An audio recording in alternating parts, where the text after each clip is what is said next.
وذكر فإن الذكرى تنفع المؤمنين. بسم الله. ابن جريج رحمة الله عليه ورضوانه እንዲህ ይላሉ። ዓጣ ኢብን አቢ ረባህ ረሒመሁላህ እድሜያቸው ገፍቶ የሰውነት አካላቸው ከተዳከመ በኋላ በዚህ ሁኔታ ሆነው ለሰላት የሚቆሙ ነበሩ። ፈየቅረኡ 200 አየትን ሚነል በቀረቲ ወሁወ ቃኢሙን ላ የተሐረክ ቆሞ የማይንቀሳቀሱ ሲሆኑ ከሱረቱል በቀራ 200 አንቀጾችን ያነቡ ነበር።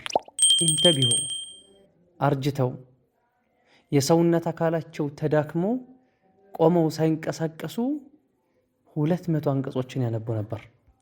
እኛ ወጣቶች ሆነን ሰውነታችን ጥንካሬ ኖሮት ለሰላት ምን ያክል ጊዜ እንቆማለን? ራሳችንን እንጠይቅ።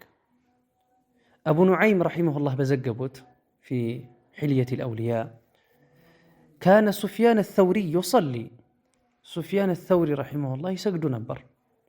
ثم يلتفت إلى الشباب ከዛ ወደ ወጣቶች ይዞሩና እንዲህ የሚሏቸው ነበር። فيقول إذا لم تصلوا اليوم فمتى ዛሬ ካልሰገዳችሁ መች ይሉ ነበር። حاسبوا أنفسكم قبل أن تحاسبوا. السلام عليكم ورحمة الله.